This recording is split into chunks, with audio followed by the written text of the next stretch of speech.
नमस्कार, आप देख रहे हैं नया भारत दर्पण समाचार और मैं हूं आपके साथ ज्योतिका। आइए रुक करते हैं खबर की ओर। पीपी चौधरी बोले, एक देश एक चुनाव से लोकतंत्र होगा मजबूत, अर्थव्यवस्था को 7 लाख करोड़ का फायदा होगा। प्रेस वार्ता को संबोधित करते हुए जेपीसी अध्यक्ष पीपी चौधरी ने कहा कि वन नेशन वन इलेक्शन को कोई नई व्यवस्था नहीं है।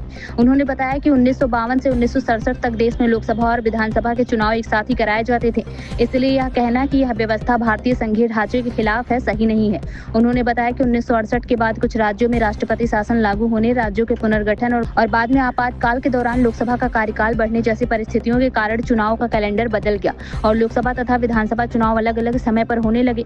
पीपी चौधरी ने कहा कि समय समय पर कई संस्थाओं और समितियों ने भी एक साथ चुनाव कराने की सिफारिश की है।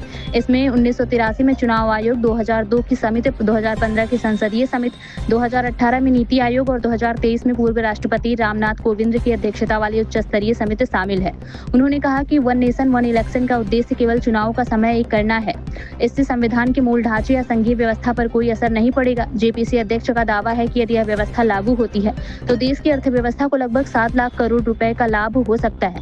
उनका कहना है कि बार बार चुनाव होने से विकास कार्य प्रभावित होते हैं, प्रशासनिक मशीनरी चुनाव में व्यस्त रहती है और बड़ी संख्या में श्रमिक अपने गृह राज्यों से लौट जाते हैं, जिससे उद्योग और उत्पादन पर भी असर पड़ता है। उन्होंने बताया कि संयुक्त संसदीय समिति विभिन्न राज्यों का दौरा कर राजनीतिक दलों, विशेषज्ञों और अन्य पक्षों से राय ले रही है। अब तक समिति को सकारात्मक सुझाव मिले हैं। पीपी चौधरी ने यह भी कहा कि यदि संसद इसे विधेयक को मंजूरी देती है तो 2029 से चरणबद्ध तरीके से कई राज्यों के विधानसभा चुनाव लोकसभा चुनाव के साथ कराए जा सकते हैं। उन्होंने यह भी जानकारी दी कि सरकारों की स्थिरता बनाए रखने के लिए रचनात्मक विश्वास प्रस्ताव जैसे प्रावधानों पर भी विचार किया जा रहा है, ताकि सरकार गिरने की स्थिति में राजनीतिक अस्थिरता कम हो सके।